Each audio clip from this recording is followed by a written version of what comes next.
There was plenty of incident during the 5th round of the Formula E Championship around the famous streets of Monte Carlo. Let's take an in-depth look at some of the key turning points in the race. First, the start. It was a pretty clean getaway for most of the grid, with Buemi holding the lead over di Grassi. The star of the start was Nick Heidfeld. In the second Mahindra car, the German went from 8th to 5th at Saint-Devote, going around the outside of 3 cars. This was key in Heidfeld adding to his collection of Monaco podiums, having won around the Principality in Formula 3 and Formula 3000, and finishing second in Formula 1 in 2005. With Buemi sprinting away and holding a 5-second lead on lap 21, the race looked to be turning into something of a procession, but that was set to change.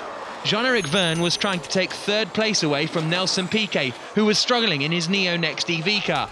Vergne had tried to pass a few times, but it was lap 21 where he got alongside at the harbour hairpin. But the two collided and Vergne was sent into the barrier. The replay showed as Piquet put the power down, he got too much wheel spin. As he corrected, he slid into Vergne. Their cars interlocked, and from then on, they were both passengers. Vergne complained after the race that he'd hurt his right hand, and it's easy to see why. Watch the steering wheel snap away as he crunches into the barrier.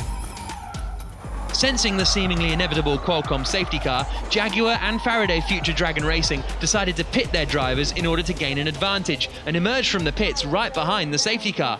While it looked for a moment as though Mitch Evans had taken the lead, it turned out the gamble hadn't paid off. The Jaguar pitted 12 seconds before the safety car was called, and crucially during those 12 seconds, the rest of the cars were going at racing speed.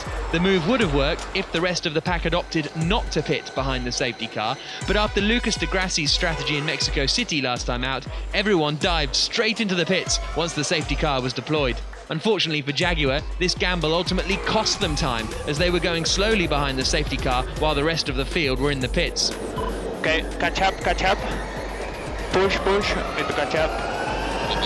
It was worth a shot, but it didn't work out, as Evans dropped 2 positions from 11th down to 13th. But the race began to change once the safety car came in on lap 26. Initially, Buemi looked to be stretching out his advantage again, and was 1.8 seconds clear of di Grassi 10 laps later. But on lap 37, the pendulum started to swing. Di Grassi set a personal best lap, taking 3/10 out of Buemi's lead, and he continued to chip away. 5 laps to go, and the Renault was in sight. On lap 47 of 51, Buemi doubled his lead again though, as he pushed and di Grassi tried to harvest every last percentage of energy from his Abschäffler Audi car. On the final lap, he was close enough, forcing Buemi to defend into the swimming pool. The Swiss driver had been unhappy with the handling of his second car, but he managed to hold on by just 0.3 of a second. Di Grassi was incredibly close to running out of energy on the final lap. He hit 0% with his rear tyres still crossing the timing line. The Brazilian had tried everything, but it didn't quite pay off. So once again, the app team pulled out all of the stops to score big points in the title fight, but not as many points as Sebastian Buemi, winning for the 2nd time at Monaco in FIA Formula E and extending his lead at the top of the title race.